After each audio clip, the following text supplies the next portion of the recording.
Okay, so the goal of this slideshow is really to just introduce you to GMOs, or genetically modified organisms. So we want to know, what are they, how are they made, and what are they used for? What types of varieties are we trying to genetically engineer? Okay, so the first thing to think about is that genetic modification has actually been occurring for centuries. So this is what happens when we artificially select things. So we talked about artificial selection of, for instance, strawberries. So here's what we think of as the wild type, small, not too edible. Here's the strawberry we eat now, okay? Corn is pretty much a classic example. So we think corn derived from the native teosinte plant that grows in parts of Mexico, and basically is pretty inedible. Doesn't look very much like modern day corn. So here's an example in panel C. Here's what the teosinte seed looks like. Here's corn, right? Much bigger, more nutritious, more edible. Here are the ears. So here's our ear of corn that we like to eat. And here's the teosinte plant. So clearly, over years and years of selecting for various traits, people have painstakingly bred this modern day version of corn. So that's been genetic modification. So why are GMOs so controversial? Okay, so if we look at the genetic engineering history, one of the things is it's been occurring over a much shorter time, right? So instead of taking centuries to domesticate crops, we can change the traits much more quickly. So here's a basic timeline of some of the events. So in 1980, the first GMO patent was issued, and this is when a lot of molecular biology is really starting to be used more in various fields. All right, 1994, first GMOs in stores. So you see the tomato. 1995, a potato was approved safe by EPA. There also were around this time varieties of crops that could be grown that were resistant to herbicides. And in 1996, you see that GMO-resistant weeds occurred on the scene, and then followed in 2003 by GMO-resistant pests. So just something to think about as we go through some of the history. Okay, so what is genetic engineering? All right, basically it's the idea that we're going to take a gene of interest from one organism and we're going to add it to the genome of another organism. So let's say you identify a gene in sunflowers that produces a particular vitamin, and you want to add that to rice. So you're going to find the gene in the sunflower, and you're going to add it to the genome of the corn or the rice so that the rice then produces that particular vitamin, okay? So here's an example that's using bacterium, are frequently used as ways to transfer the DNA. So you may remember from biology class that bacteria are prokaryotes, so that means they don't have a nucleus. So here's the bacterial chromosome. Remember, they just have a single chromosome, it's circular, okay? But what you may not have learned is they also have these smaller little pieces of DNA that are called plasmids. So you can see they're also circular. And when the bacterium replicates its chromosome, it replicates the plasmids as well. So these plasmids can replicate. So we can isolate the plasmids, and it's actually then fairly easy to insert our gene of interest and then add it back into the bacteria, and then the bacterium will make copies of that gene, and if the gene codes for a protein, it'll make that protein, okay? So notice this is recombinant DNA now because it's been recombined. It has DNA from the bacteria and then DNA that's been added from another cell. Okay, so a lot of what we're going to talk about are plants. So we want to know a little bit of the particulars about how this is done in plants. So you locate the gene for plant traits, design the genes for insertion. So that's basically just making the DNA in such a way that it will insert. And then plants are transformed. So transformation just means we're actually adding that outside DNA. And it can be either a gene gun method, so it's literally just shooting the DNA in there, or you can use a bacteria, like we just talked about to transfer the gene from one organism to another. And then the good thing about plants is we can grow plants in tissue culture. So you only need to transform that single cell and then eventually grow plants. And then through breeding, you can get a line of plants that then has that trait that you were looking for. Okay? All right, so just some terms. We've already sort of introduced a few of these. Genetic engineering is the manipulation of the genes within a cell or organism to change the genetic makeup of the organism. And then the transgenic crop plant is whatever plant contains a gene or genes which have been artificially inserted instead of the plant acquiring them through pollination. And that particular gene is then termed a transgene. So it's something that comes from another organism. Okay, so why make transgenic crops, right? The first few slides we said, oh, well, artificial selection has been selecting traits for centuries. We've done a pretty good job of it when you think of all the various crops we have. So why make GM traits? So if you're interested, you can go to the actual slideshow and you can click on this GM traits and it gives you a list of all the different types of genetic modifications that people have made or in the process of making. But basically the aims are to improve in some way upon the crops that we're currently using. So how to make them more resistant to pests, disease, or environmental conditions. So for instance, if there's a certain insect that preys upon them, make them resistant to that. If there are diseases like the potato blight, you might want to try to engineer a plant that would be resistant to it. Or environmental conditions, maybe plants that don't freeze as easily or that can survive drought conditions or that can survive windier conditions. Or maybe increase salinity in the soil, right? We talked about salinization. How to reduce spoilage, so how to make them last longer on the shelf. Resistant to chemical treatments. So one of the big things that genetic modification has been used for is to make plants that are resistant to herbicides. So herbicides are chemicals that generally kill plants, right? And we use them to kill weeds, but you generally can't spray them on a field where your crop is growing because it'll kill all plants. So if you make the crop resistant to the herbicide, then you can spray the herbicide and get rid of the weeds and leave your particular crop alone. So that's been one that's really been used a lot.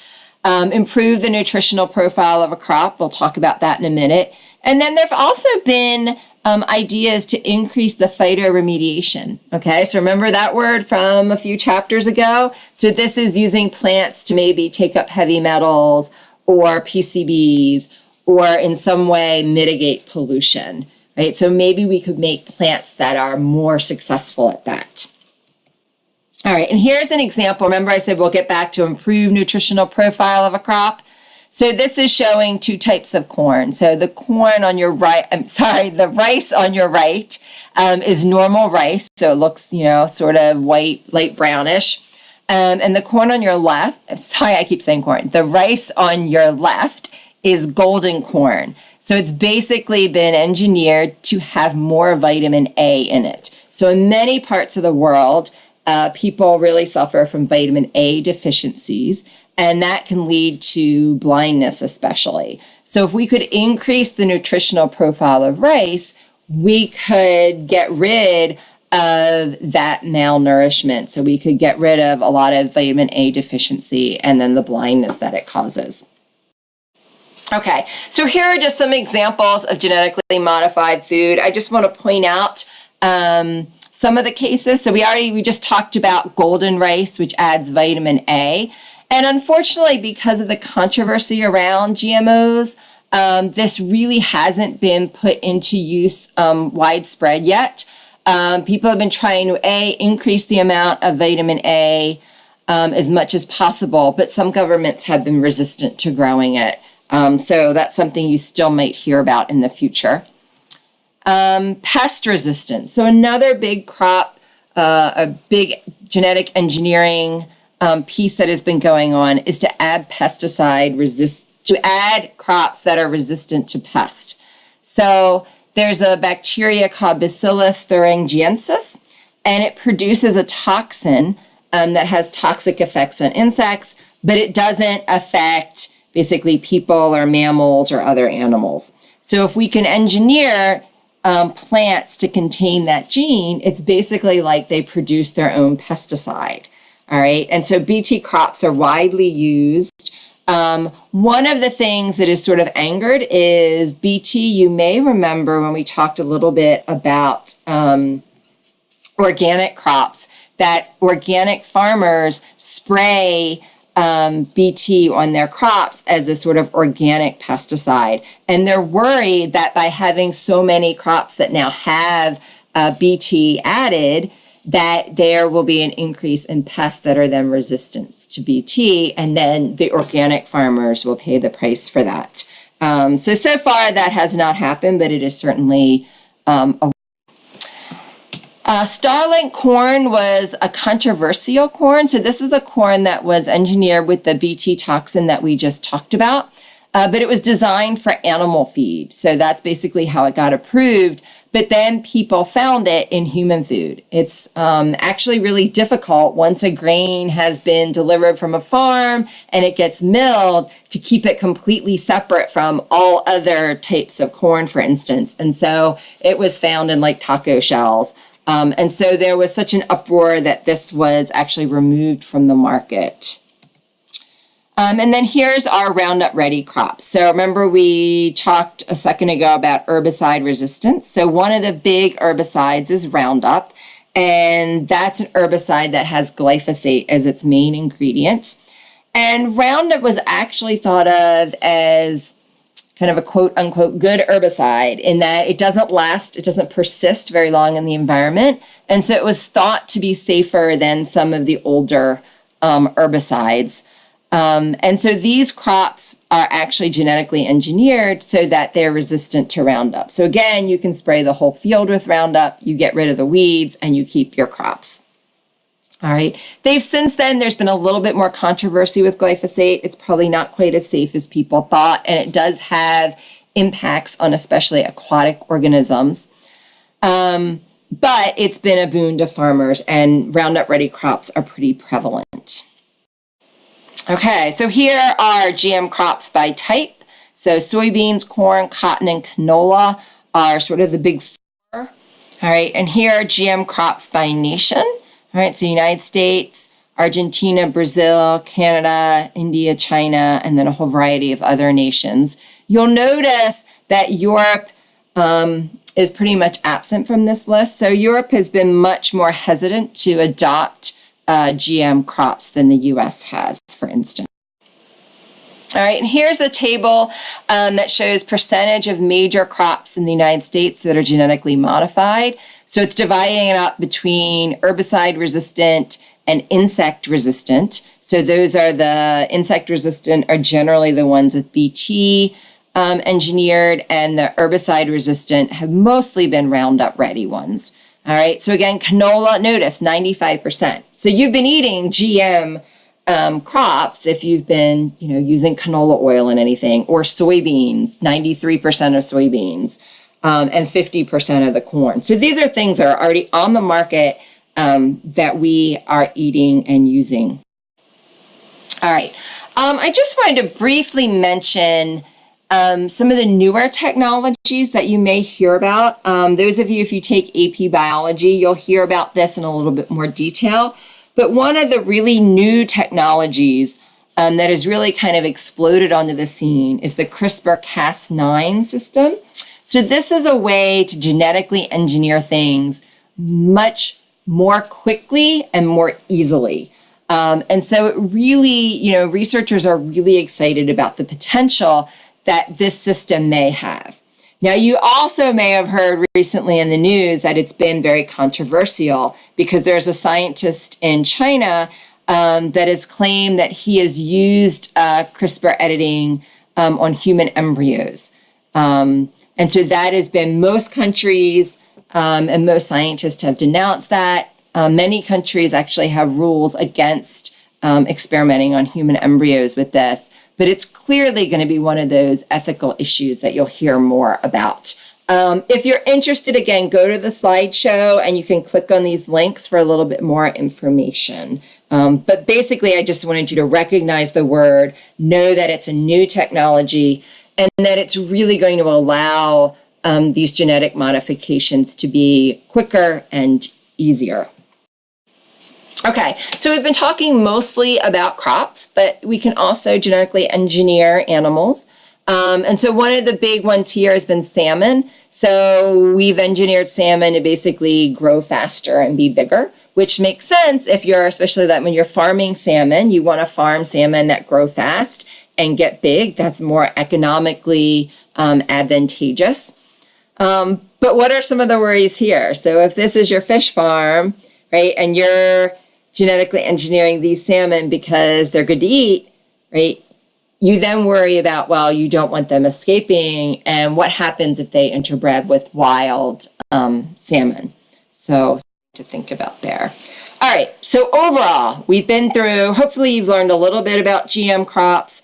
What are the benefits, right? So increase food production while lowering cost, raising yields in existing farmland. So again, being more efficient is a good thing because then we don't use more land.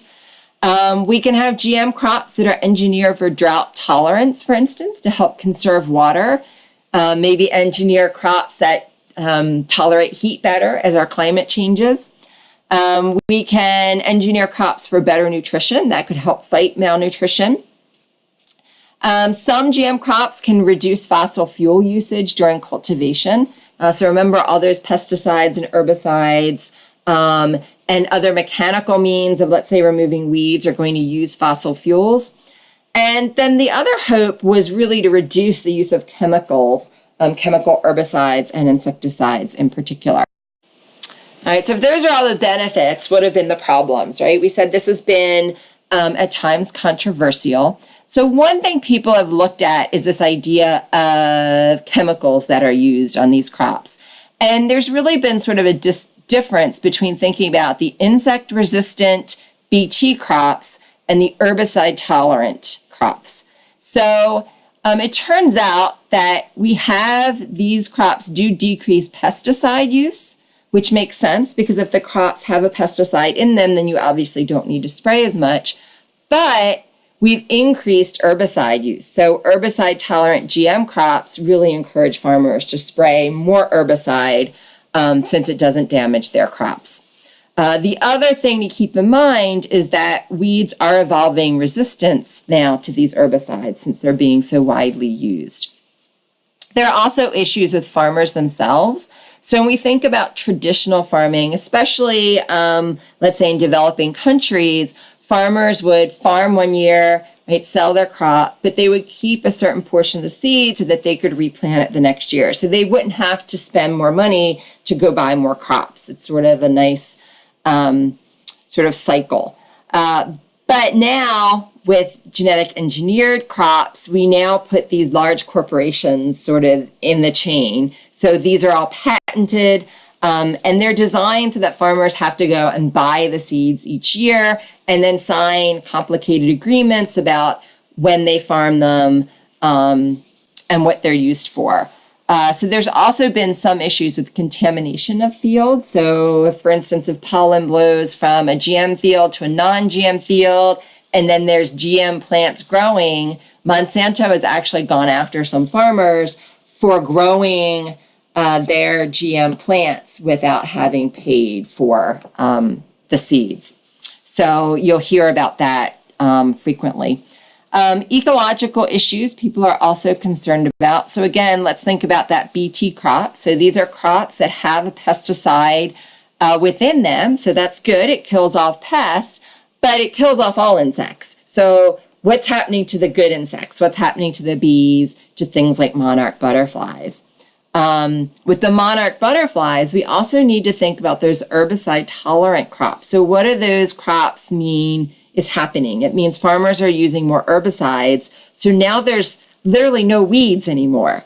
And monarch butterflies, they have to put their seeds on milkweed plants. So the caterpillars can only eat milkweed. Well, if we've just destroyed all the weeds, right, there's no more milkweed plants for them to use. So monarch butterflies have really decreased in population, and we don't know all the reasons behind it, but people suspect that this has played a role. And so people are thinking about how to sort of mitigate this. So can farmers, for instance, plant buffer zones where they don't spray herbicides so that some of these weeds can still grow?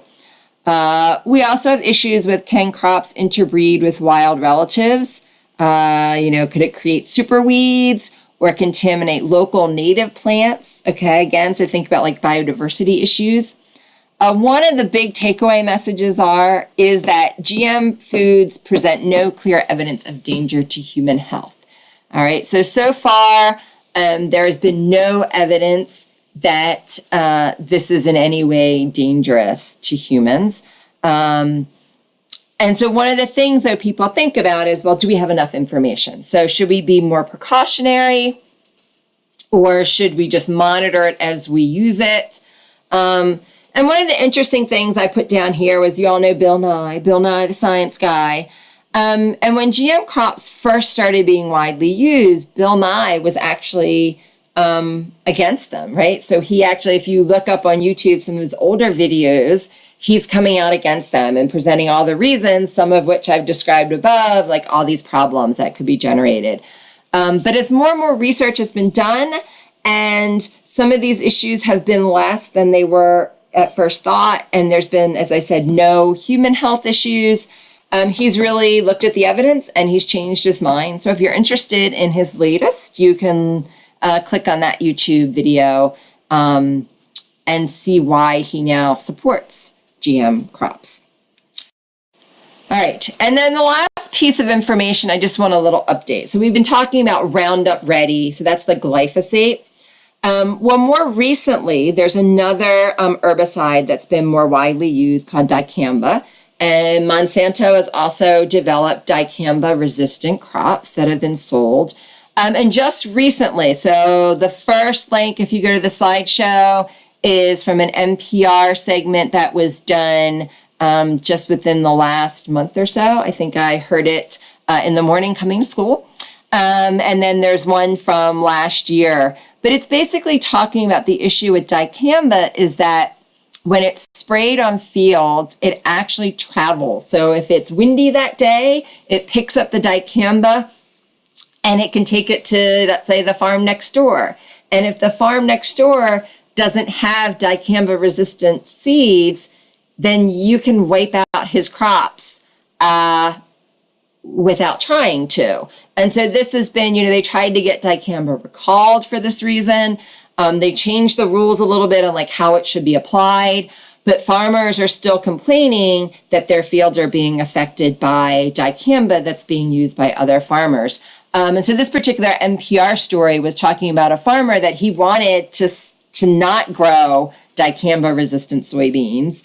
But when his next door neighbors started using it, he then was forced to start using it so that dicamba wouldn't drift over his fields. And then once he started using it, he had to call neighbors on his other side and tell them he had switched so that they could switch. So it was kind of this domino effect of dicamba. So that's one of the latest controversies. All right, and I've sort of already been going over public debate. So there's been a lot of ethical and economic concerns. A lot of this is centered around these multinational corporations and then sort of the relationship they have with farmers, especially more small local farming. Europe and Japan especially have been more uneasy with GM crops. American consumers are largely unaware that the majority of the food they eat now contains GM products. And a lot of, in the United States, the legislation you'll hear is people introducing legislations to try to label GM plants and products. Okay? So if you're looking for a good summary, again, go to the slideshow. This is a good article that summarizes some of the latest information on transgenic plants. All right, sorry it's drifted a little long, but I hope you've learned something. And we'll be watching a little video next time in class. All right, see you then. Bye.